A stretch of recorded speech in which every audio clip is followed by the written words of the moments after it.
So in this GTI project, it's sort of the first time that I'm trying to really explain how to use the capoeira for your own personal development. And obviously, uh, taking the whole Volta ao Mundo, how I behave in the circle, that's basically the whole point of it, yeah? But in order to be able to analyze your game and other games, it doesn't happen like overnight, right? There's a certain process of mastery that we go through until we can really like use the game as a tool. Okay, so I was trying to feel a little bit and remember the different kind of phases that you go through, and I was trying to really connect to the feeling of like the first games I ever played in capoeira. I was trying to remember them, or at least remember their feeling. And I remember this great excitement that in the beginning, when you start playing and you have zero abilities and zero control and zero understanding, it's almost like being in this crazy flow state. You're, you know, out of control most of the time, don't really understand what's happening.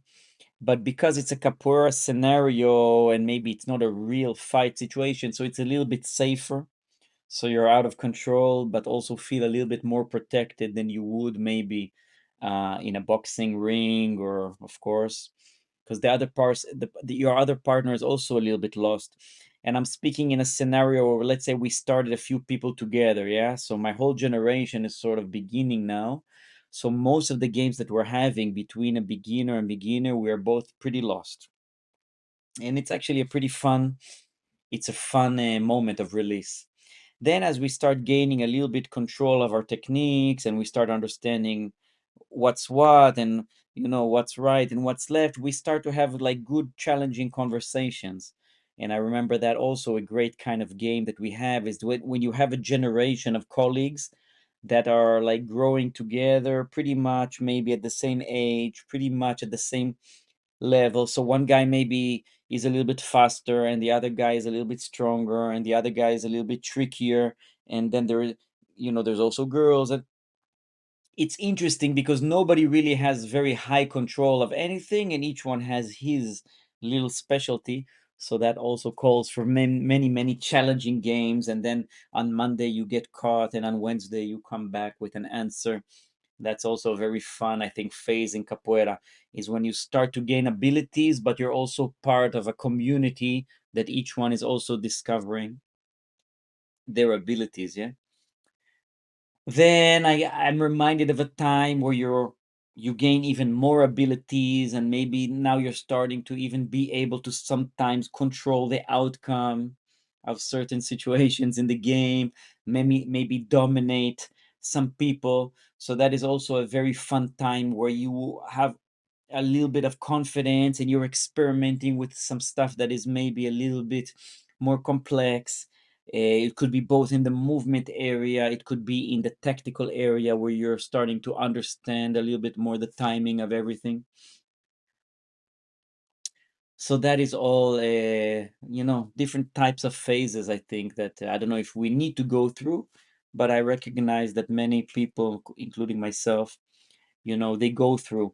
Um, then there's a time where you maybe go out and travel a little bit, go to events, maybe go to Brazil, and there you're gonna, it's almost the difference between, training, going to the zoo or going to the safari or going to the jungle. Yeah, as you expand your understanding of capoeira, different rodas, maybe street rodas, different masters, different styles, you will find yourself, in more and more extreme situations sometimes.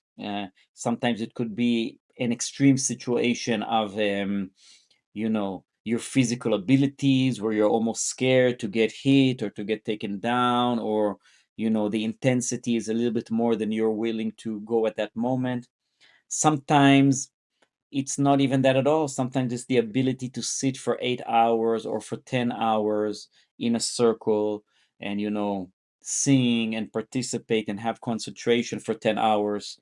Uh, that's something else. It could manifest, this journey of developing your game doesn't only have to be limited to this to the physical contest. Yeah, even though that is for sure the main part in the first years, you're challenging yourself physically. Everything is done through the body, and so on and so on. But I think we are shifting now. If you are, of course, if you are teaching capoeira somewhere around the world, and you're pretty isolated, you know that the capoeira community is not so big, or that mostly you're playing with, your close friends or students, then there's a whole other different kind of game that we need to start talking about, which is the game of elevating the other person, right? Because once I master the ability to dominate the people, and I can take everybody down, and I can position myself, and I can, then I very quickly understand that I have the ability also now to elevate people, right? And that is something that maybe is not taught so much, but I clearly remember different times that my teacher would play with me, trying to elevate me in a certain aspect. And I had many teachers like that they could play with me, they could easily destroy me, or that they could easily, take me down, but they used their power to elevate me. So you play with somebody, at just above his level, and you try to bring him up so that when he's having his best game, yeah, you took him up like the 6 minute mile. Yeah, you create breakthroughs for people through playing with them. You have to be very sensitive to where they're at, and slowly build the game in intensity and speed, so that before they notice, they've just had the best game of their life, and you help them do that. Yeah, and hopefully in the future they will do the same for others. Yeah, that's fun. Another type of game is, a game where you find somebody that is also open enough to experiment and create something new. And you guys trust each other, and you push each other, but you know that if you lose your concentration for a second, you know that he's going to stop the foot here. He's not going to send you to the hospital. So we try to push each other to the edge, but with trust that if, in the right moment, if one of us cannot escape, or if one of us doesn't have the answer, it's not it will hurt maybe, but it will not end, in an injury or in something like that. So that is also a fun kind of game that I think we need to start promoting. It's happening a lot already in capoeira, yeah, where we challenge each other, but with a kind of respect and honor and ability to control our emotions, that even in the most extreme moment, we don't lose our mind.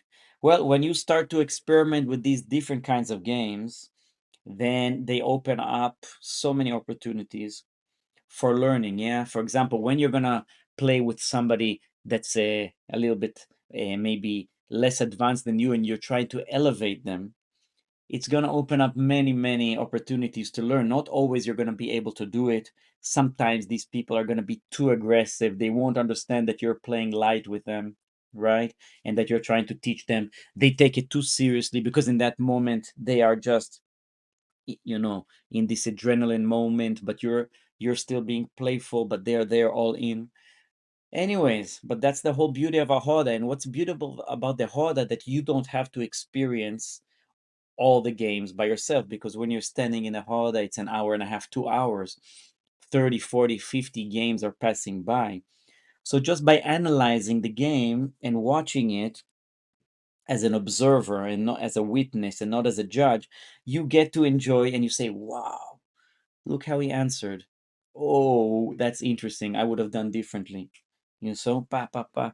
So you get so much experience, not only by playing these games by yourself, but also by watching the games. And afterwards, a great thing that we love to do in capoeira is go to the bar, to the restaurant afterwards, and analyze. And then when you're sitting and you're talking about that game, wow, you're gonna see that other people saw totally different opportunities, totally different lessons in the same game.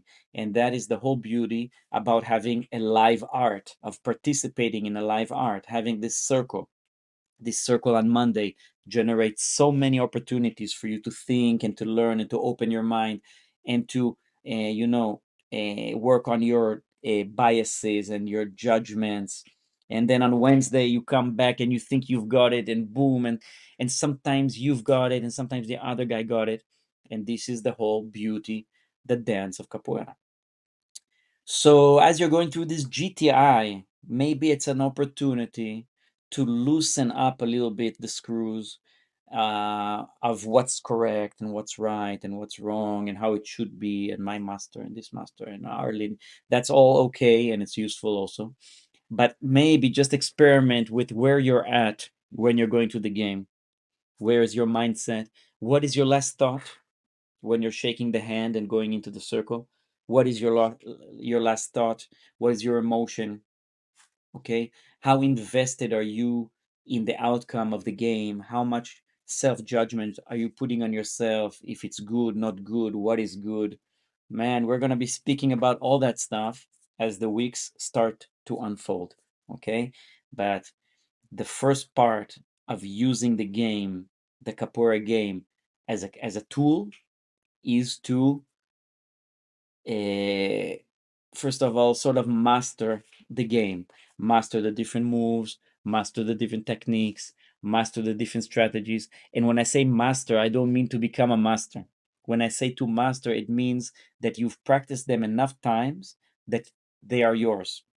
Yeah, you've taken something that is strange to you, you've learned it, you've practiced it, you've trained it over a few times, you've done a few cycles, and now it's part of you. It's in your, in your tool bag.